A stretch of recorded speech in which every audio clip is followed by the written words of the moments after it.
Morning sir. Morning morning.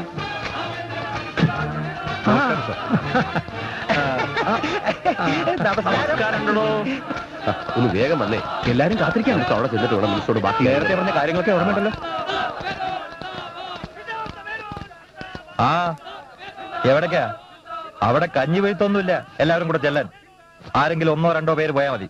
ഞങ്ങൾക്ക് ചില കാര്യങ്ങൾ സംസാരിക്കാനുണ്ട്. പറഞ്ഞു കേട്ടാ മതി, കൂടുതൽ വിളച്ചിലൊന്നും എടുക്കണ്ട. ആ സാറിന്റെ അടുത്ത് ആരെങ്കിലും പറഞ്ഞിട്ടുണ്ടോ ഞങ്ങളെ തടയാൻ? ഉണ്ട്, നിന്റെ അപ്പൻ. നിർത്ത്. നമ്മളിവിടെ വന്നിരിക്കുന്നത് വഴക്കുണ്ടാക്കാനല്ല, അവകാശങ്ങൾ പിടിച്ചു പറ്റാനാണ്. അത് മറക്കരുത്. കാര്യങ്ങളൊക്കെ ഇത്രയും മോശമായ അവസ്ഥയിൽ എത്തിക്കാൻ പാടില്ലായിരുന്നു. പ്രശ്നങ്ങളൊക്കെ നിങ്ങൾക്ക് തീർക്കാമായിരുന്നില്ലേ? എന്നെ എന്തിനാണ് ഇങ്ങോട്ട് എഴുന്നള്ളിച്ചത്? സാർ, ഞാൻ മാത്രം വിചാരിച്ചാൽ തീർക്കാൻ പറ്റുന്നതല്ല ഇവിടുത്തെ പ്രശ്നങ്ങൾ. തൊഴിലാളികളും കോൺട്രാക്ടേഴ്സും യൂണിയൻ നേതാക്കളും മുൻകൈ എടുത്താൽ ഈ പ്രശ്നത്തിന് പരിഹാരം കണ്ടെത്താൻ കഴിയൂ. RDO എന്നും പറഞ്ഞ് തെക്കോട്ടും വടക്കോട്ടും നടന്നുകൊണ്ടൊന്നും കാര്യമില്ല. ഇത്തരത്തിലുള്ള പ്രശ്നങ്ങൾ കൈകാര്യം ചെയ്യാനുള്ള കഴിവുണ്ടാവണം, കഴിവ്. സാർ, ഞാൻ ശ്രമിക്കാഞ്ഞിട്ടല്ല, I tried my level best. മേസ്ത്രിക്ക് എന്താ പറയാനുള്ളത്? ഞങ്ങൾക്ക് ഈ ഇരിക്കുന്ന നേതാക്കളിലുള്ള വിശ്വാസം നഷ്ടപ്പെട്ടിരിക്കുന്നു.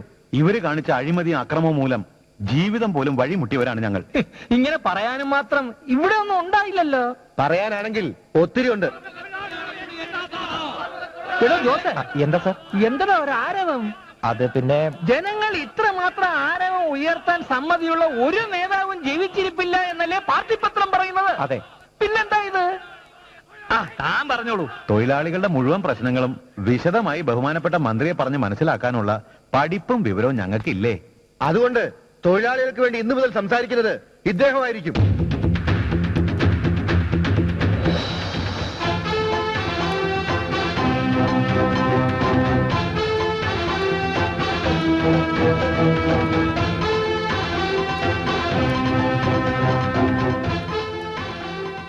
ആരാ? മനസ്സിലായില്ല. തൊഴിലാളി, മുതലാളിയാ? പിന്നെ താൻ ആരാ? എന്തിനാ ഇങ്ങോട്ട് വന്നിരിക്കുന്നത്? ഞാൻ രവിശങ്കർ.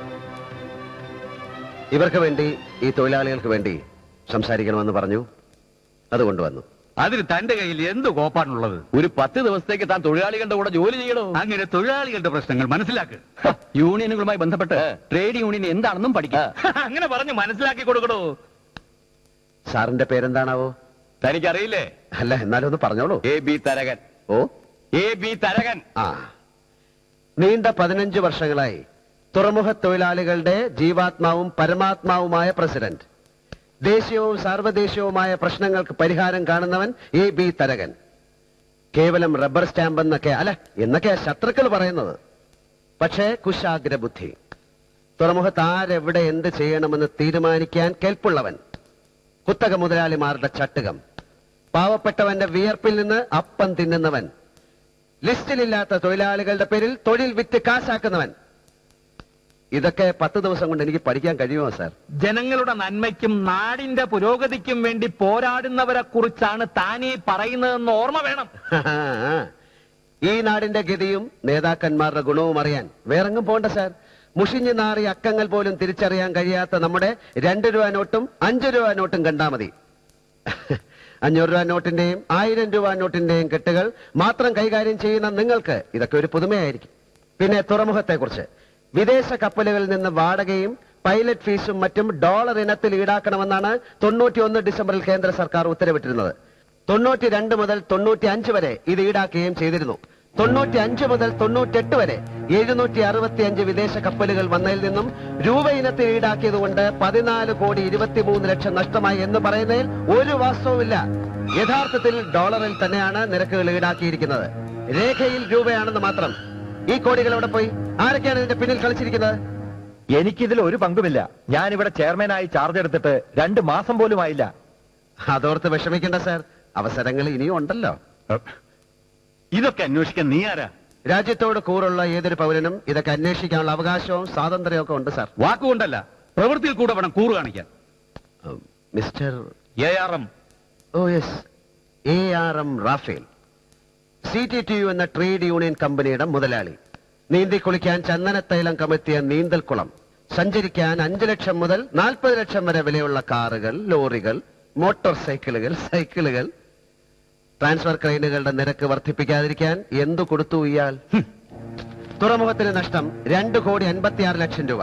വൈദ്യുതി താരിഫ് പുതുക്കാത്തത് മൂലം 34,98,000 രൂപ. ബെർത്ത് വാടക നിശ്ചയിച്ചതിലെ പിഴവ് കാരണം 28,13,000 രൂപ. ബ്യൂറോക്രാറ്റുകളും ഭരണാധിപന്മാരും തൊഴിലാളി നേതാക്കളും ചേർന്ന മാഫിയ കോടിക്കണക്കിന് രൂപയാണ് കൊള്ളയടിച്ചിരിക്കുന്നത്. ഒരു ദിവസം 25-നും 30-നും ഇടയ്ക്ക് കപ്പലുകൾ വന്നിരുന്ന ഈ തുറമുഖത്ത് ഇന്ന് 1-2 വന്നെങ്കിലായി. സ്റ്റുവാർഡുമാരുടെയും കങ്കാണിമാരുടെയും വീട്ടുപടിക്കൽ വെളുപ്പാങ്കാലം മുതൽ കാത്തുനിന്ന് മടി നിറയെ കാശുമായി തിരിച്ചു പോയിരുന്ന തൊഴിലാളികൾ ഒരു ദിവസത്തെ വേലയ്ക്കും കൂലിക്കുമായി യൂണിയൻ ഓഫീസുകളുടെ മുന്നിൽ കാവൽ കിടക്കുകയാണിപ്പോൾ. നിങ്ങൾ കൊടുത്ത വാഗ്ദാനങ്ങൾ അപ്പാടെ വിശ്വസിച്ച ഇവർ ഇന്ന് ജീവിതത്തിന്റെയും മരണത്തിന്റെയും ഇടയിലാണ്. തനിക്കിപ്പോ എന്താ വേണ്ടത്? നീതി. കഷ്ടപ്പെടുന്ന തൊഴിലാളി വർഗം അർഹിക്കുന്ന നീതി. ഇവർ പണിയെടുക്കാൻ തയ്യാറാണ്. പക്ഷെ അടിച്ചേൽപ്പിക്കപ്പെട്ട അതിരിന്റെ ഇരുവശത്തുമായി ഇനി ഒരിക്കലും അവർ അണിനിരക്കില്ല. ഒരു യൂണിയന്റെ കീഴിലും ഇവർ ജോലി ചെയ്യില്ല. സ്വതന്ത്രരായ തൊഴിലാളികളാണിവർ. ഇവരുടെ വിയർപ്പിന്റെ കൂലി പറ്റാൻ ഒരു ട്രേഡ് യൂണിയൻ നേതാക്കളെയും അനുവദിക്കില്ല. അഴിമതിയും കാര്യശേഷിയില്ലായ്മയും മൂലം ഇനി ഒരിക്കലും അർഹതപ്പെട്ടവർ അവഗണിക്കപ്പെടരുത്. അടിയന്തര സാഹചര്യങ്ങളിൽ വേണ്ട തീരുമാനങ്ങൾ എടുക്കാതെ ഉത്തരവാദപ്പെട്ടവർ ഒഴിഞ്ഞു മാറിയതുകൊണ്ട് സംഭവിച്ചതാണിതെല്ലാം. നിങ്ങൾ എല്ലാവരും കൂടി ആലോചിക്കൂ, ഉചിതമായ ഒരു തീരുമാനമെടുക്കൂ.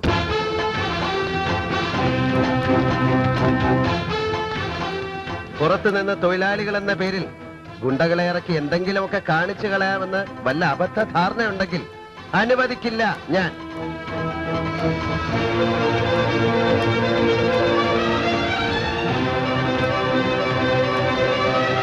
കാലം വല്ലാത്തൊരു കാലാണ്ടു മേശ്രി. നേരെ ചൊവ്വിന് പോവാന്ന് വെച്ചാല് ഇവിടെ ഒന്നും നടക്കൂല. 4 ചുറ്റിന് ശത്രുക്കളാണെന്ന് വിചാരിച്ചാല് കഷ്ടിച്ച് കഴിഞ്ഞുകൂടാ. സംസാരം മൂത്തു വന്നപ്പോ ഷായുടെ ആളുകൾ കയറി ഉടക്കി കളയുമോന്ന് ഞാൻ വിചാരിച്ചു. ആഹാ, അവന്മാരുടെ നല്ല കാലത്തിന് പറഞ്ഞത് മുഴുവൻ അങ്ങോട്ട് കേട്ടതല്ലാതെ എതിർത്ത് ഒരു അക്ഷരം ഇങ്ങോട്ട് മിണ്ടിയില്ല. മുണ്ടൂല്ല, മുണ്ടാൻ പാടില്ല. ആഹാ, മൂക്കത്ത് ശുണ്ടി, കൽബില് നിറയെ ദയ, കൂർമ്മബുദ്ധിയും കൗശലവും വേറെ. മനസ്സിൽ പക കയറിയാലുണ്ടല്ല ഭയങ്കരനാ. അതാ രവി, ഓൻ എന്തിനെ നേരിടാനുള്ള ചങ്കുറപ്പുള്ളവനാ. ഈ തെരുവിനൊരു മോചനം ഉണ്ടാവുമെങ്കിൽ അതെന്റെ രവിയിലൂടെ ആയിരിക്കും. അതെനിക്ക് ഉറപ്പാ.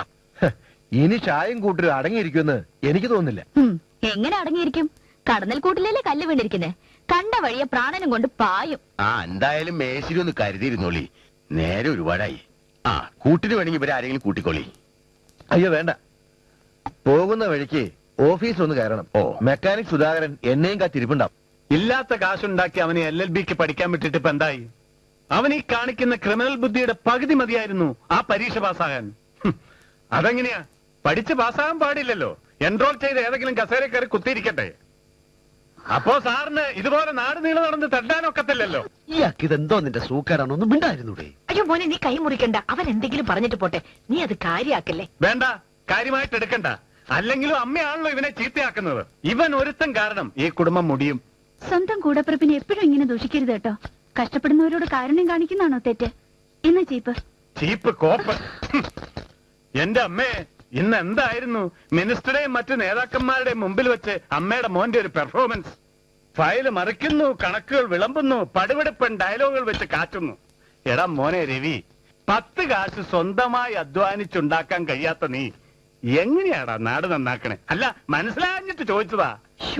എന്റെ ഹരി, നീ ഒന്ന് അവനെ ചാടി കടിക്കാതെ. അവൻ എങ്ങനെയെങ്കിലും നന്നായിക്കോളും. നീ ഒന്ന് പിടിച്ചാ വല്ല സൈക്യാട്രിസ്റ്റിനെ കാണിക്കണം. അല്ലേടി രാധേ? ഓ, അത്രയൊന്നും വേണ്ട. പച്ചയിർക്കൽ കൊണ്ട് 2 പെട കൊടുത്താലും മതിയാവും. അതേടി, എനിക്ക് വട്ട. നീ എന്റെ അനിയനാണെന്ന് മിനിസ്റ്റർങ്ങാനും അറിഞ്ഞാണ്ടല്ലോ. വേണ്ട, അത്ര കുറച്ചാണെങ്കിൽ അനിയനാന്ന് പറയണ്ട. പക്ഷെ ചേട്ടനാണെന്ന് ഞാൻ എല്ലാവരോടും പറയും. നീ എന്നെ പരിഹസിക്കുകയാണോ? പരിഹസിച്ചോ. പക്ഷെ ഒന്ന് ഞാൻ പറഞ്ഞേക്കാം, ഒരിക്കലും ഊരാൻ പറ്റാത്ത ഒരു കുടുക്കിലേക്കാണ് നീ പോകുന്നത്. ശരി, വരെ വെച്ചിരിക്കുന്നു.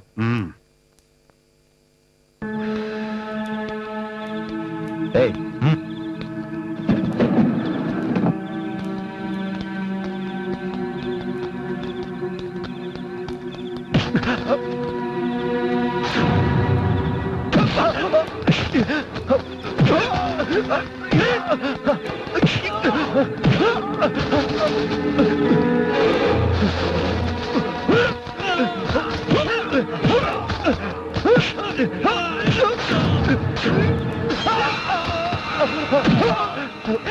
അയ്യോ, ആരുമില്ലേ? എന്നെ കൊല്ലുന്നേ! അയ്യോ,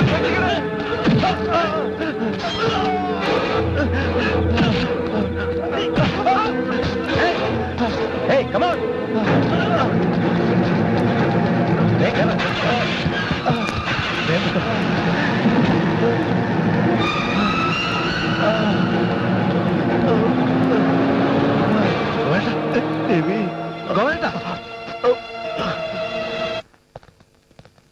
ആ എങ്ങനെയുണ്ട്? കിളവൻ ചാകൊന്നുമില്ലല്ലോ. കുറവുണ്ട്. ആ എന്താടാ, എന്തിനാ നീ ഇവിടെ വന്ന് കിടക്കുന്നത്? സുഖവാസത്തിന് ആശുപത്രിയിലാണോ വന്ന് കിടക്കുന്നത്? നിനക്ക് എന്ത് പറ്റിയെന്നാ നീ പറയുന്നത്? നിന്നെ ആരാടാ തല്ലിയത്? ഇതൊക്കെ യൂണിയന്റെ കളികളാണ്. അല്ല, ഷായുടെ കുട്ടികളെ കൊണ്ട് അച്ഛനെ തല്ലിച്ചതാ. നിനക്കെങ്ങനെ അറിയാടാ? നീ ആരാടാ? നിനക്കെന്താടാ ഇവിടെ കാര്യം? സാർ എന്തിനാ എന്നോട് ചൂടാവുന്നേ? അച്ഛനെ തല്ലിയതിന് പരാതി ഇല്ലെന്ന് പറയണം. സാറിന് അത്രയല്ലേ വേണ്ടു? കഴിവേറി കളിയാക്കുന്നോടാ. സാറ് വളരെ നന്നായി അഭിനയിക്കുന്നുണ്ടല്ലോ. തച്ചോളി മാണിക്കോ തൊതേനക്കുറിപ്പിനെയും കവച്ചു വെക്കുന്ന ചില അഭ്യാസങ്ങൾ കയ്യിലുണ്ടെന്ന് ഞാനും കേട്ടിട്ടുണ്ട്. നീ എന്തോന്ന് കേട്ടിട്ടുണ്ട്? അധികം ജലിയല്ലേ? നെഞ്ചിന് 4 വരക്കട താഴെ ഒരു താപ്പ് താത്ത കുടിച്ച മുലപ്പാലും മുഴുവൻ പുറത്തു വരും. സാർ ഗുരുവായൂർ പത്മനാഭൻ എന്ന് കേട്ടിട്ടുണ്ടോ? വളരെ പ്രസിദ്ധനായ ഒരു ആനയാണ് മൂപ്പര്. നല്ല വിളഞ്ഞ് തെളിഞ്ഞ ഒരു കൊമ്പൻ. അവൻ ഈ പനം പട്ട തിന്നുന്ന കാഴ്ച ഒന്ന് കാണേണ്ടതാണ്. തുമ്പിക്കൈ കൊണ്ട് ചുറ്റി ചുഴറ്റി ഇടത്ത് കാല് കൊണ്ടൊന്ന് തട്ടി വലത്ത് കാല് കൊണ്ട് ചവിട്ടി പിടിച്ച് വലിച്ചുടച്ച കീറ. ഇട കൊണാട്ട് പ്ലേസിലെ പോലീസുകാരാ മടക്കി പിച്ച് കീറുന്നതിന്. ഏതോ ഒരു ഊച്ചാളി ഒറ്റി തന്നിട്ടാണെങ്കിലും പണ്ട് 1.5 കോടിയുടെ കള്ളപ്പൊന്ന് താൻ വേട്ടയാടി പിടിച്ചതും അതിപ്പാതി താൻ കടത്തിക്കൊണ്ടുപോകുമ്പോ പിടിക്കപ്പെട്ടതും തന്റെ ഈ തൊപ്പി അങ്ങ് തിരുവണ്ണാമലയിലോട്ട് പറന്നു പോകാതിരിക്കാൻ ഷാ തന്നെ സഹായിച്ചു നോക്ക് മറന്നുപോയോ? അതിന് ഷായോട് പ്രത്യുപകാരം ചെയ്യാൻ കെട്ടിയെടുത്തതാവും ഇവനെ. പാവപ്പെട്ടവന്റെ നെഞ്ചിന്റെ മോളിൽ കയറിയിരുന്ന് നിറങ്ങാമെന്ന വല്ല ധാരണ ഉണ്ടെങ്കിലേ അതങ്ങ് കളഞ്ഞേരെ. പോലീസ് സ്റ്റേഷന്റെ അകത്തല്ല ഈ തെരുവ്, ഈ തെരുവിന്റെ അകത്താ പോലീസ് സ്റ്റേഷൻ. അത് മറക്കണ്ട. ഞങ്ങൾക്കൊരു പരാതിയില്ല. പരാതി തന്നിട്ട് കാര്യമില്ലെന്നറിയാം. പിന്നെ വെറുതെ എന്തിനാ ഒരു പരാതി? സാറ് പോ സാറേ. അച്ഛനെങ്ങനുണ്ട്? കുറവുണ്ട്.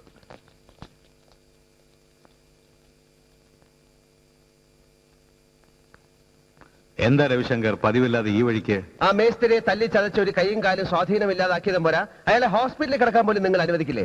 ആ കുടുംബത്തിന്റെ ഇന്നത്തെ അവസ്ഥയ്ക്ക് ആര് സമാധാനം പറയും? കേട്ടോ രവിശങ്കർ, എന്റെ ഫാദർ എന്നെയും തോളിലിട്ട് 50 പൈസ, അതായത് 50 കാശുമായി വന്നതാണ് ഈ നഗരത്തിൽ. ഇവിടെ ഈ തെരുവുകളിൽ ഞങ്ങൾ വളരെ കഷ്ടപ്പെട്ട് പിടിച്ചെടുത്തതാണ് ഈ മലഞ്ചരക്ക് വ്യവസായങ്ങളുടെ കുത്തക. അത് ഞങ്ങൾ ആർക്കും വിട്ടുകൊടുക്കില്ല. ഞങ്ങളുടെ കൂടെ നിന്നവരെ മേസ്ത്രി ഞങ്ങൾക്കെതിരായി തിരിച്ചാൽ അടങ്ങിയിരിക്കുന്നതാണോ കരുതിയത്? സലീം, ഇന്നത്തെ സലീം ഭായ്, ഇന്നലെ വന്നവൻ, അവനെ ഇനിയും വളരാൻ ഞാൻ അനുവദിക്കില്ല. അവനെ എന്നല്ല, ആരെയും. അതെ, ഈ തെരുവിൽ നല്ല ആൾക്കാർ ജീവിച്ചിരുന്നു. നേരും നിറയുമുള്ളവർ, സത്യവും നീതിയുമുള്ളവർ. നിങ്ങൾ തകർത്തെറിഞ്ഞ ചെറുകിട കച്ചവടക്കാരുടെ കണ്ണീർ വീണ് കുതിർന്ന മണ്ണാണിത്. അതിലൊരാളായിരുന്നു സലീം ഭായിയുടെ ബാപ്പയും. തലമുറകളായി തുടരുന്ന ഈ അനീതി ഉണ്ടല്ലോ, അതിനിയും തുടർന്ന. बापूजी, आप पूछना कौन છે? સલીમ ભાઈ નું જાસૂસ છે. ડરના મારી ઊંઘી નથી શકતો એટલે આવો છે. એને બગાડી દો. જાણું છું દીકરા, જાણું છું. હું એ જ કરવા જાણું છે. નારે માને ભગાડવાની જરૂર નથી. એકલો ધારા ધર્મ આવી શકું છું તો પાછા જવાનો રસ્તો રવિશંકરને ખબર છે. താൻ എന്നെ പറഞ്ഞു വിടുമൊന്നും വേണ്ട. തനിയെ തന്റെ മാളത്തിനകത്ത് വരാൻ അറിയാമെങ്കിൽ അതുപോലെ തിരിച്ചു പോകാനും രവിശങ്കറിന് അറിയാം. നീ എന്താണ് രമണിക്ക് പറഞ്ഞത്? ഒരുത്തന്നെ സ്വസ്ഥമായി കിടന്നുറങ്ങാൻ കഴിയാത്തോണ്ട് പേടിച്ച് പേടിച്ച് വന്നിരിക്കുകയാണെന്നോ? നീ കിടക്കപ്പായി കിടന്ന് പേടിച്ച് മൂത്രം ഒഴിക്കുന്ന വേല കാണണോ? കാണണോ നിനക്ക്? മോനെ, കൂടുതൽ കളിക്കില്ല. ഇത് പഴയ കാലമൊന്നുമല്ല. അച്ഛനും മകനും ഒന്നോർത്തോ, എന്റെ പൊക്കിൽ കൊടി വീണ് അലിഞ്ഞു ചേർന്ന മണ്ണാണിത്. ഇനി ഈ തെരുവ് അടക്കി ഭരിക്കാനാണ് ഭാവമെങ്കിൽ വേണ്ട വേണ്ട.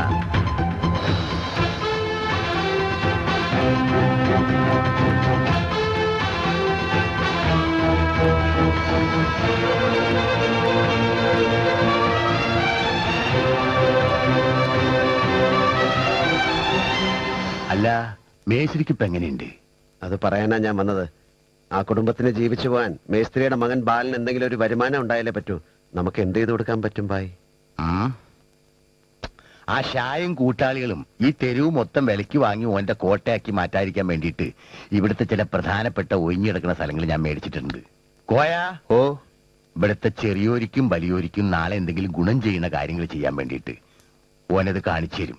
അതിൽ കൊള്ളാവുന്ന ഒരു സ്ഥലം നോക്കി ബാലനോട് എന്തെങ്കിലും ഒരു തൊഴിൽ തുടങ്ങാൻ പറ. പോരെ? ആ, തുടക്കത്തിൽ ആവശ്യമുള്ള പണത്തിനെ കുറിച്ച് ഓർത്ത് വിഷമിക്കണ്ട. വളരെ നല്ലത്. ആ. ഇതറിയുമ്പോ ആ കുടുംബത്തിന് ഒത്തിരി സന്തോഷാവും ഭായി. ചെല്ലി. ഇനി എന്ത് സാധനം വേണമെങ്കിലും നിങ്ങൾ എന്നെ അപ്രോച്ച് ചെയ്താൽ മതി. എനിക്ക് ഇവിടെയൊക്കെ നല്ല ഹോൾഡാ. ഞാനിവിടുത്തെ ഒരു ചെറിയ ദാതയാണെന്ന് കൂട്ടിക്കോളൂ. ശരി ശരി, നിങ്ങൾ അന്വേഷിച്ചോളിന്ന്. ഇതിൽ കൂടുതൽ കിട്ടൂന്നുണ്ടെങ്കിൽ ചരക്ക് നിങ്ങൾ ഷായ്ക്ക് തന്നെ കൊടുത്തോളി. ആയിക്കോട്ടെ എന്ന്. ആ, നിങ്ങൾക്ക് എന്താ വേണോന്ന് പറഞ്ഞേ? ധൈര്യമായിട്ട് പറഞ്ഞോളൂ. കുങ്കുമപ്പൂ. ആ, അതാണ്.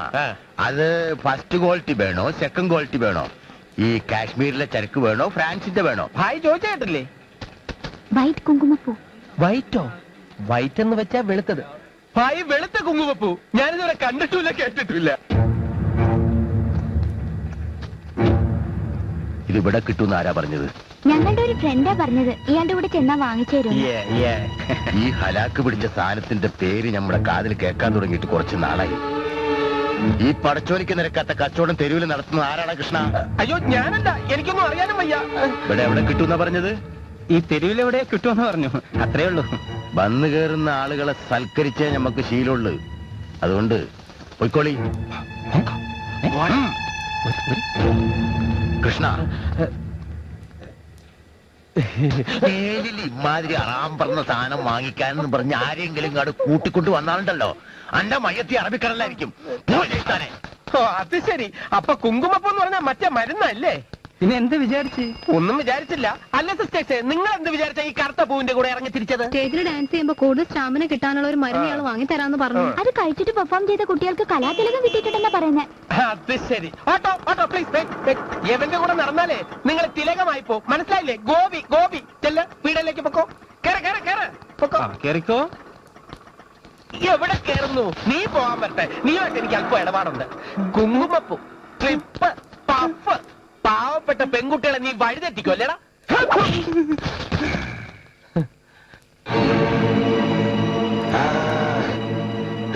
അന്യഗ്രഹത്തിൽ നിന്ന് വന്ന ജീവിയോ?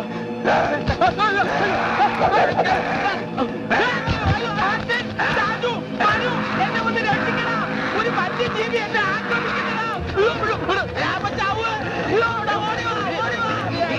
അയ്യോ ചെയ്യല്ലേ. എനിക്ക് ചെമ്പരത്തി പൂ ഞാൻ വാങ്ങിച്ചത്. അതെ, നമുക്ക് എന്താ എന്താ പ്രശ്നം? ഫ്രണ്ടിന്റെ ഫ്യൂണറിലുള്ള ഇടപാട് എന്താ മനസ്സിലായില്ല? എന്ത് വേണമെങ്കിലും വിളിച്ചോ. ഇങ്ങനെ കാര്യങ്ങൾ ചോദിച്ചോണ്ടിരിക്കാതെ എന്നെ രക്ഷിക്കാൻ നോക്കണം. ചെവിയടിക്കല്ല.